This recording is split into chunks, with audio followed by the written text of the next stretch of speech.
Alors les amis, aujourd'hui on est à Aix-les-Bains et je vous présente la BYD Dolphin.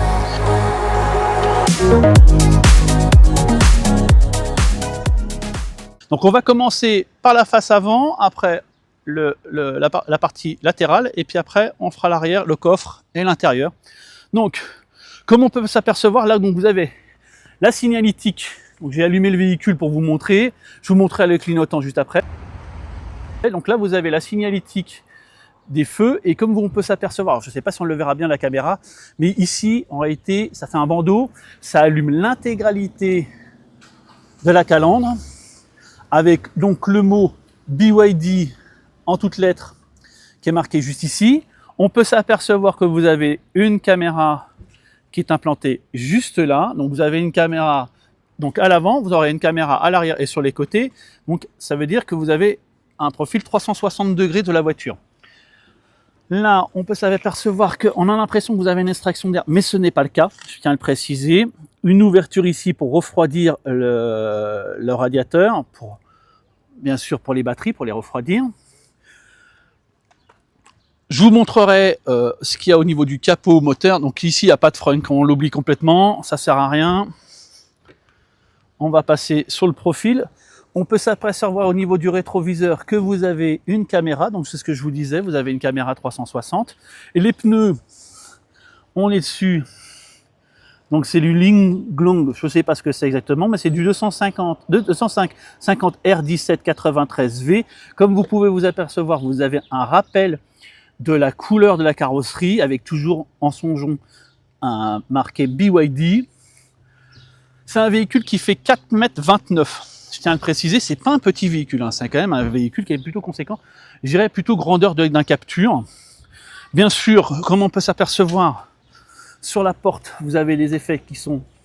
Là, on voit bien la marque du trait qui est marquée juste ici, qui descend jusqu'en bas. Ici, vous avez les protections. Et comme on peut s'apercevoir, juste là, c'est là où sont placées les batteries. Donc c'est des batteries Blade, donc c'est des lames, hein, je précise bien, c'est des lames. C'est 60,4, la batterie fait 60,4. Donc, et vous pouvez la charger de 30 à 80 en 26 minutes. Vous la chargez avec la prise, on va passer de l'autre côté, comme ça je vous montrerai. Tant qu'on y est sur ça. Vous pouvez la charger à un chargeur embarqué de 11 kWh. Donc, ce qui est donc là. Après, une prise CCS de 88,6. Normalement, comme je vous ai dit, vous la chargez en 26 minutes, la voiture. Donc, on regarde le profil, comme on disait. Après, vous avez les vitres teintées sur ce véhicule-là. Un petit effet sur l'arrière. Une antenne requin. On regardera la place que vous avez à l'arrière. On va passer de ce côté-ci pour voir le profil avec les feux allumés. Et voici les feux arrière. Vous voyez, avec cette signalétique que vous avez là, qui prend l'intégralité avec le bandeau. Bien sûr, vous avez le nom BYD Build Your Dreams, ce qui est marqué, et vous avez le nom du véhicule, donc BYD Dolphin, qui est juste là. On s'aperçoit qu'on a les radars de recul qui sont de chaque côté. La caméra de recul, comme je vous ai expliqué, bien sûr là, les catadiodes de chaque côté, même chose. Et après, on ouvre le coffre, il y aura notre matériel à l'intérieur. Donc, je vous montrerai tout à l'heure. Vous avez un double fond. Hein. Alors, comme je vous disais, vous avez un double fond. Donc là, il y a un petit bout de plastique. On peut s'apercevoir de chaque côté, vous avez un peu de place, de ce côté-ci et de ce côté-là. Et donc là, vous avez un double fond. Là, on peut mettre nos câbles. Vous avez 365 litres. Et juste en dessous, on peut s'apercevoir que là, vous avez un kit anti-crevaison. Voilà, juste là. Voilà. Rangement des câbles, bien sûr, dans les housses. Comme on peut s'apercevoir. On va passer maintenant aux places arrière. À la place arrière maintenant. Donc, place arrière, vitre qui est donc teintée. On voit quand ça s'appelle que vous avez cet effet de la porte bleu, légèrement bleutée. Ici, on a l'impression d'avoir un peu de tissu. Par contre, ce qu'on peut s'apercevoir, c'est que tout est en plastique. Hein. Ça, je peux vous le dire. Là, c'est du simili-cuir. Ici, je vais faire montrer après la vitre. On monte à l'intérieur. Donc là, c'est pas ma place, hein, je précise bien, mais vous pouvez déjà voir un peu l'espace que j'ai à l'intérieur. On va déjà voir, c'est faire ceci. Je ferme la porte. Alors, on peut s'apercevoir que les vitres ne descendent pas jusqu'en bas, mais vous pouvez quand même poser votre coude. N'oublions pas que les vitres sont teintées. Je referme. Voilà. On peut s'apercevoir, je passe de l'autre côté, que vous n'avez pas de tunnel de servitude. Donc, une troisième personne peut largement passer et s'asseoir à l'intérieur sans aucun problème. Vous avez un accoudoir placé juste ici qui est plutôt moelleux, on peut le dire, ça c'est vrai, plutôt très agréable. Bien sûr, comme vous avez pu voir sur les vidéos que je vous ai montrées ces derniers jours, vous avez un siège en un seul bloc. Donc c'est vrai que quand vous êtes à l'arrière, vous ne voyez pas spécialement ce qui se passe devant. Bon, vous avez de la vue ici, vous avez la vue parce que vous avez un toit panoramique qui est juste là. Vous avez aussi, je prends mon téléphone comme ça, je vous montre. Vous avez des poches meunières pour ranger vos téléphones de part et d'autre, une grande poche meunière juste ici, un rangement là, et deux prises pour vos téléphones qui sont situées juste là. Comme vous pouvez vous apercevoir, là le siège est réglé pour moi, je l'ai réglé totalement pour moi. Alors, de la place au niveau des pieds, alors moi je baisse mon siège assez bas, je suis quand même assez grand, je fais 1m76 les amis, vous le savez, je vous le dis toujours. Donc là, pour poser mes pieds, j'arrive à les passer, il n'y a pas de problème, mais je dirais qu'il faudrait que je relève un tout petit peu pour être un peu plus tranquille. Au niveau espace, au niveau de mes jambes, là il y a de la place. On ne peut pas dire, le véhicule fait 4,29 m, vous avez un empattement qui est largement suffisant. Donc techniquement, vous pouvez largement être tranquille au niveau place arrière. C'est plutôt agréable au niveau place assise. Au niveau de la tête, je dirais qu'il me reste encore ceci au niveau de ma tête. Je dirais qu'une personne d'1,90 m commencera peut-être à toucher légèrement le plafond, mais sinon ça va, c'est plutôt agréable. Allez, on va passer aux places avant maintenant, on y va les amis. Comme je vous disais, la longueur de le véhicule c'est 4,29 m, la largeur c'est 2 mètres, la hauteur c'est 1,57 m et vous avez un empattement de 2,70 m, de roue à roue c'est 2,70 m.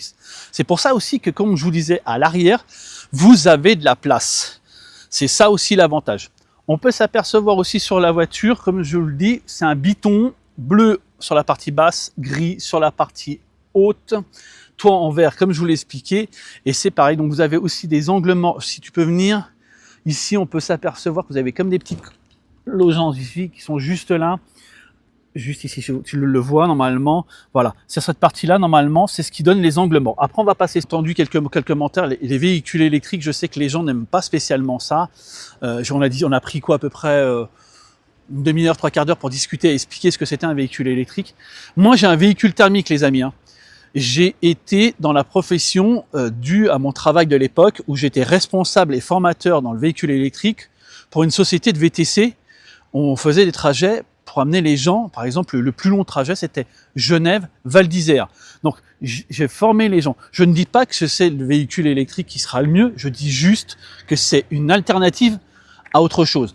Et la façon comment je vous la présente, c'est ma façon à moi. Je ne vais pas vous la présenter d'une façon comme on pourrait croire à un journaliste, j'en sais rien du tout comment il le présente, je ne les regarde pas, je vous présente de ma façon.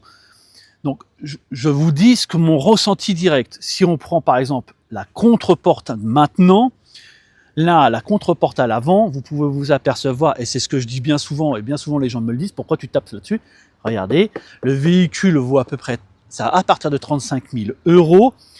Là c'est du plastique dur, là c'est du plastique dur, là vous avez comme du cuir, là un effet un peu Alcantara, mais ça n'en est pas. Vous avez un tweeter et une enceinte qui sont juste là, les réglages des fenêtres ici, verrouillage et fermeture quand ça s'appelle des portes, réglage quand ça s'appelle des rétroviseurs, et ici vous avez un petit rangement. Alors, juste pas précision, j'ai oublié de vous donner un petit mot technique, c'est que le véhicule fait 150 kW et 204 chevaux. Bon, tout à l'heure, on ira refaire un essai routier sur Aix-les-Bains et Chambéry.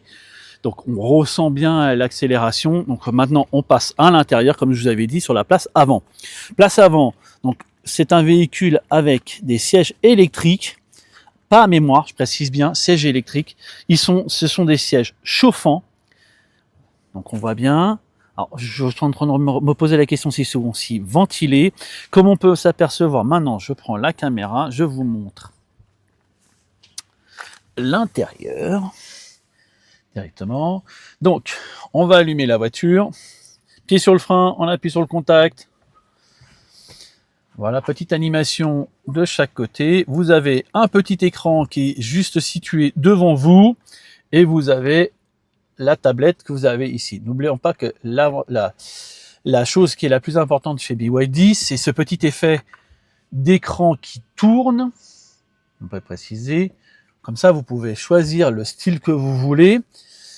Moi, je le remets plutôt comme ceci. Vous avez un rangement pour poser vos appareils qui sont juste là. Un rangement supplémentaire avec une prise 12 volts et encore 2 prises pour charger vos téléphones. Un petit rangement juste là qui se ferme. 2 porte-gobelets avec, je vous montre la clé. Voici la clé de la BYD Dolphin. Où ça, vous la posez là. On passe sur la partie juste là, qui est plutôt flottante. Ici, vous avez la boîte de vitesse, les modes de conduite, un mode neige. Ici, c'est les modes de recharge, de récupération d'énergie. Vous en avez 2. Un, c'est pratiquement rien, et l'autre, il est plutôt léger.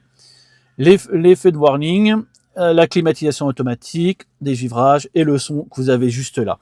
Après, vous avez juste ici encore une autre molette, frein de parking, le SP, et ça, c'est tout ce qui est franchissement de ligne, qui est plutôt embêtant. Je trouve que je l'ai enlevé plusieurs fois pour faire les premiers essais. Ici, vous avez un chargeur à induction. Donc là, j'ai mon téléphone juste ici. Là, on pourrait croire, voilà, il charge directement. Ici, vous avez un accoudoir qui ne se bouge pas, je tiens à le préciser. Après, je vous montre bien correctement les sièges. Voilà. Vous avez une boîte à gants, tout en plastique, assez grande. Voilà. Bien sûr, les aérateurs qui sont juste là, on clip. Ça ressemble un petit peu, je dirais, à un Mercedes pour certaines choses comme ça. Alors, je le répète, je n'ai pas à vous cacher quoi que ce soit sur mes vidéos. Là, c'est pas moussé du tout. Vous l'entendez très très bien. Voilà. Vous avez l'espèce de forme de vague qui est juste ici. On voit bien. C'est très joli à l'intérieur. Ça fait très cosy, j'avoue. Là, vous avez comme de l'Alcantara en présentation. En vue comme ça, quand vous prenez le véhicule comme ceci, franchement, j'avoue que c'est plutôt plaisant. Mais, je le redis, vous avez beaucoup de plastique à l'intérieur. Après, caméra Elchrochrome avec système de SOS et avertissement. Ici, vous avez le miroir de courtoisie. Coucou! Et là, juste en haut, donc vous avez de quoi fermer le vélum. Je vous disais, vous avez un grand toit panoramique qui est juste là avec un vélum qui se ferme. Par contre, le seul reproche que je peux faire, donc on va voir comme ceci, si je peux montrer, c'est que vous êtes obligé d'appuyer sur le bouton. Il n'y a pas de système automatique. Alors j'espère que les choses vont peut-être un peu se régler par la suite, mais c'est vrai que c'est un petit peu dommage. Après, on passe sur l'écran principal. Donc, vous avez l'affichage du nombre de kilomètres que vous avez. Je ne sais pas si on le voit directement ici. La batterie était à charger à 53 kWh. Ils estiment que vous pouvez faire 252 km. Là, c'est ce système de récupération d'énergie. Là, on est à 0 kW. Le white ici, c'est le système de récupération d'énergie. Si j'appuie dessus, je vais arriver sur standard. Et moi, je le mets au maximum. Après, vous avez les modes de conduite. Là, vous êtes en normal. Vous pouvez l'avoir en sport. Au niveau de l'écran, ça change pas grand-chose. Et après, vous avez le mode éco qui est juste là. Voilà. Moi, je le mets en mode plutôt normal. Je vois pas qu'est-ce que ça me change. Alors, je vais essayer d'enlever ça. Voilà. Là, moi, je suis en mode normal. Ça, au moins, on voit vraiment ma capacité d'énergie à être utilisée. Si on prend ce côté-ci, alors je vais essayer de m'éloigner. Si on prend ce côté-ci, sur le volant, qui est... alors, je vais reculer la caméra, voilà. On va le voir comme ça sera plus simple. Ici, vous avez les réglages du régulateur limiteur de vitesse avec les distances de sécurité que vous avez là. Ici, vous avez tout ce qui est radio, les modes pour pouvoir passer sur l'écran qui est juste à côté. Bien sûr, au milieu, le symbole BYD avec l'airbag et les clignotants qui sont au centre. Et vous avez donc le volant. Voilà. Alors, on va passer maintenant au niveau... Alors, on attaque l'écran qui est donc juste ici. Comme on peut s'apercevoir, là, il y a pas mal de choses à dire. Alors, là, on est sur l'écran principal. Comme je vous ai dit, il peut tourner. Vous avez plusieurs façons de le lire. Vous avez donc le GPS. Alors, c'est fluide. Hein. Je peux vous dire, c'est fluide, ça fonctionne, ça n'a pas de problème. Le seul défaut qu'il y a, et que j'ai essayé de me renseigner, pour l'instant, il n'y a pas de planificateur à l'intérieur. Donc, le seul moyen, c'est d'utiliser ceci.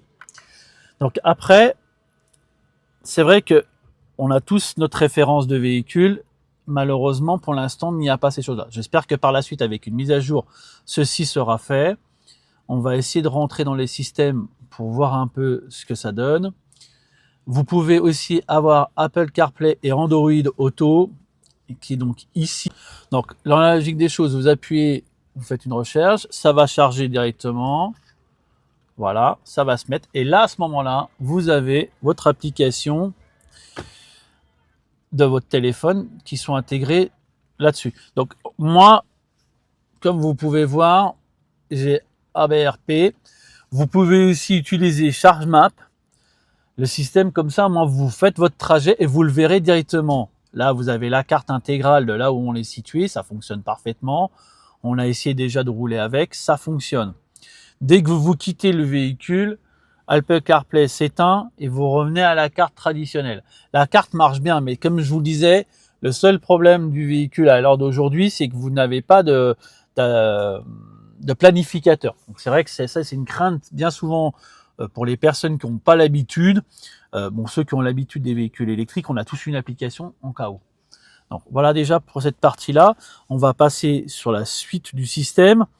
On va regarder un petit peu ce que donne la suite de l'écran, qui est plutôt fluide, il n'y a rien à dire. Hein. Là, vous avez un assistant BYD, vous avez Spotify, ça c'est vos comptes à vous, je précise bien.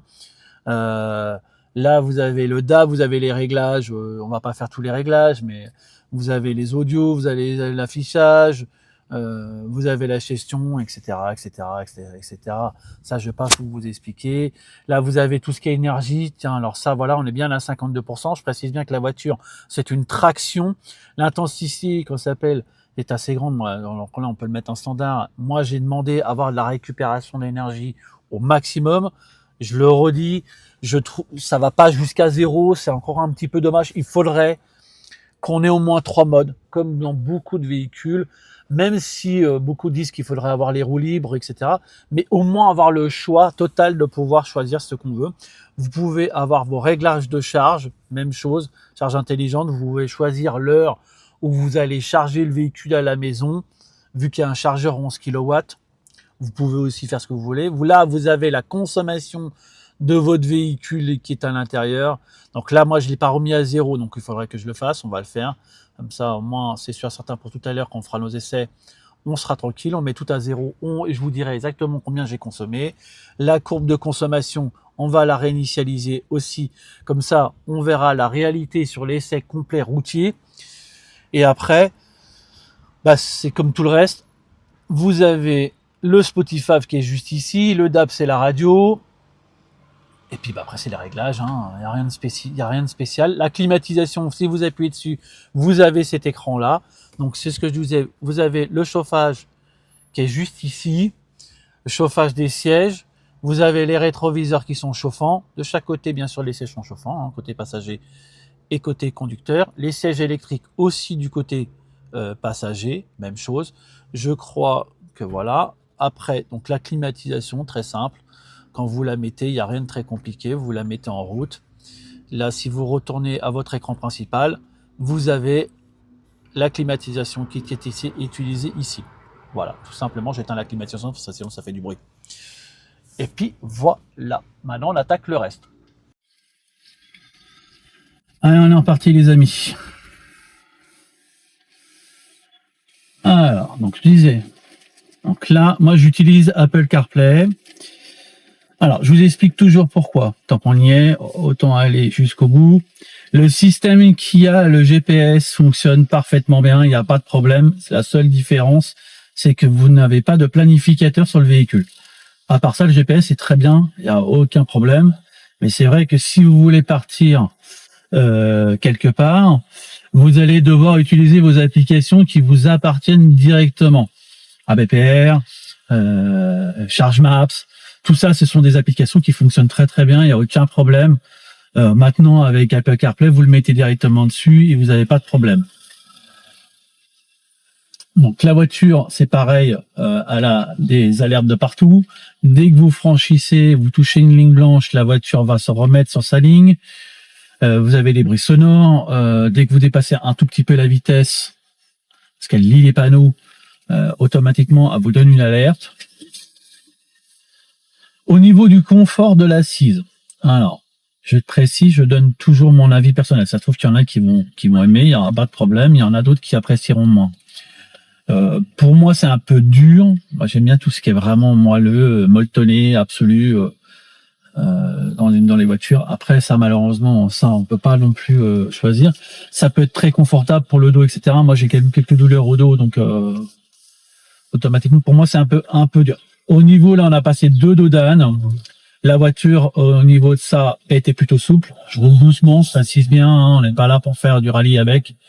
Même si la voiture fait 204 chevaux, on n'est pas là pour rouler comme des fous. On respecte la limitation de vitesse.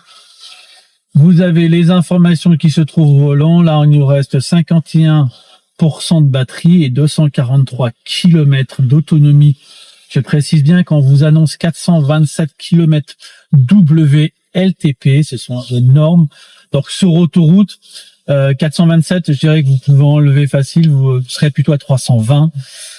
Je le précise, quand vous roulez sur autoroute avec une voiture électrique, pour vous essayer une courbe qui soit le plus linéaire possible, roulez plutôt à 120. Alors, je sais qu'il y en a qui vont vous dire que les voitures électriques, ça traîne, etc. Mais vous gagnez de l'énergie à rouler à 120 km/h et vous n'arriverez pas beaucoup plus vite qu'en roulant à 130. Donc, pour ça, c'est hyper avantageux.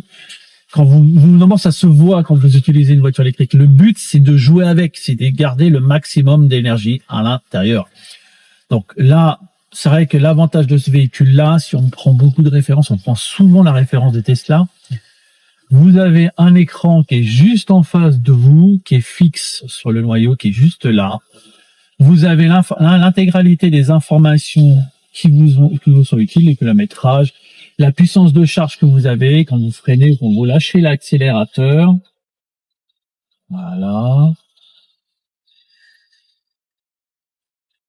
Là, on va longer le lac d'Aix-les-Bains. On va profiter aussi de cette partie-là qui est super magnifique pour pouvoir profiter de cette belle voiture. Au niveau agrément, on peut dire qu'elle est entièrement équipée de tout. Donc, n'oublions pas qu'elle vaut c'est à partir de 35 000 € cette voiture. Vous n'avez pas d'aide de l'État vu que la voiture n'est pas construite en Europe. Comme vous pouvez le savoir, beaucoup de voitures ne sont plus éligibles à ces primes de l'État. Donc celles-ci ne feront pas partie. On va laisser passer les gens.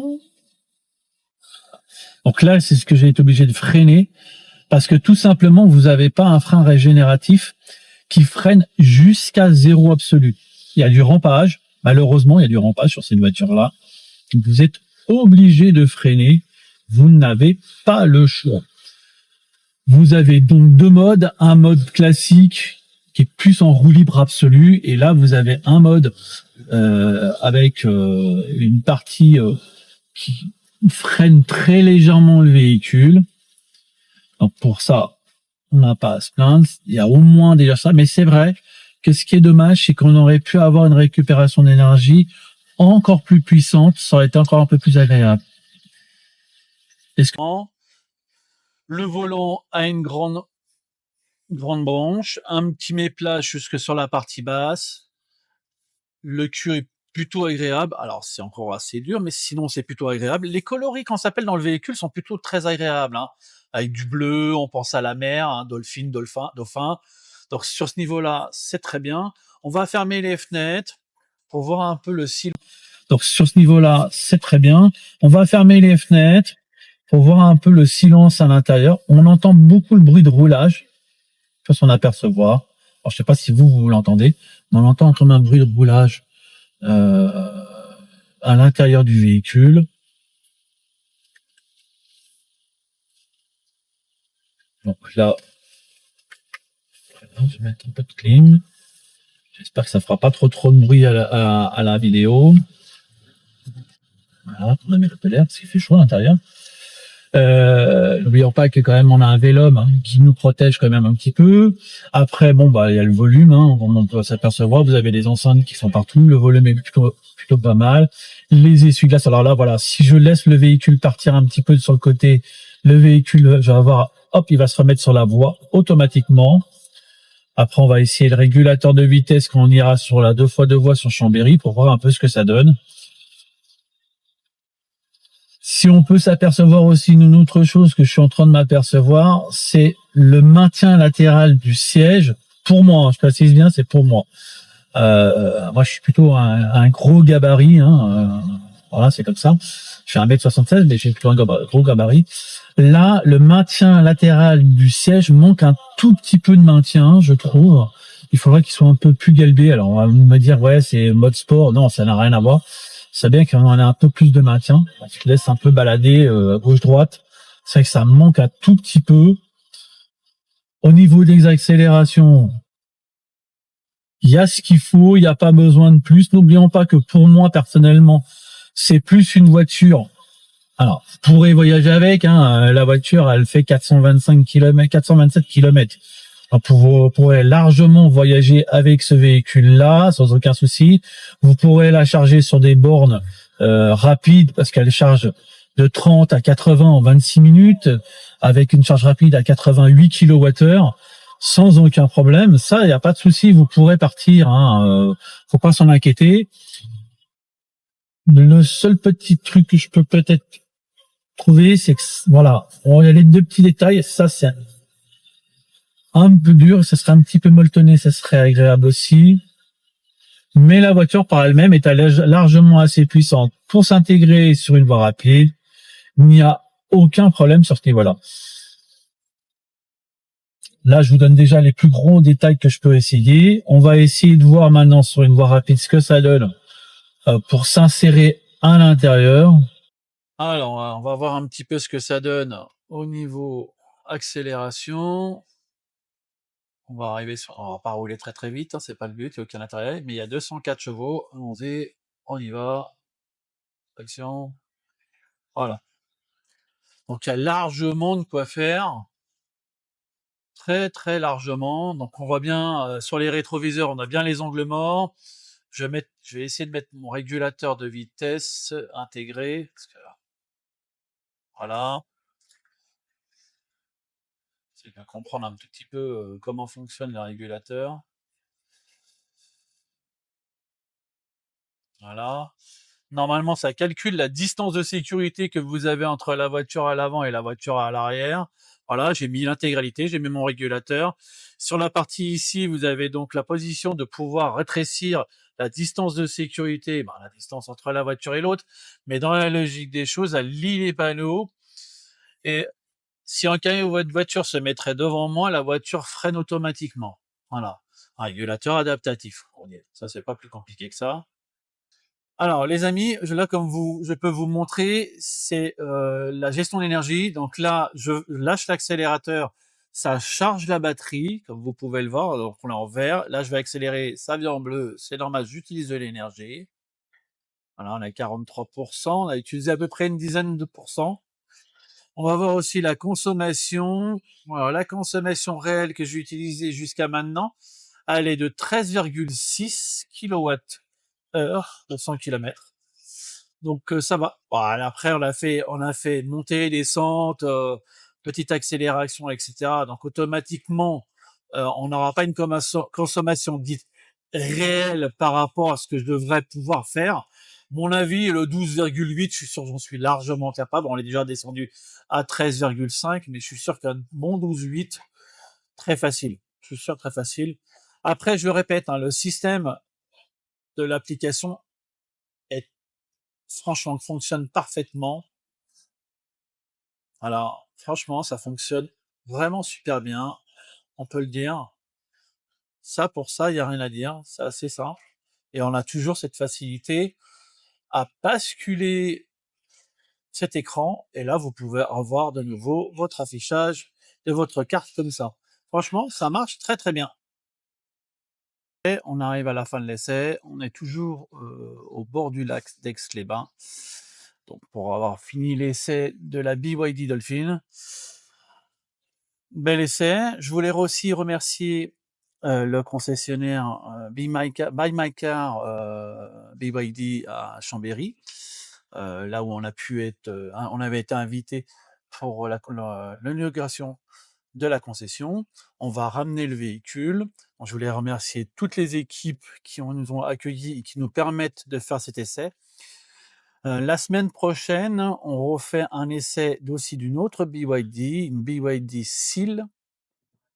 On va faire l'essai de la BYD Seal aussi sur Aix-les-Bains. On va essayer de voir si, en espérant qu'il fasse aussi beau.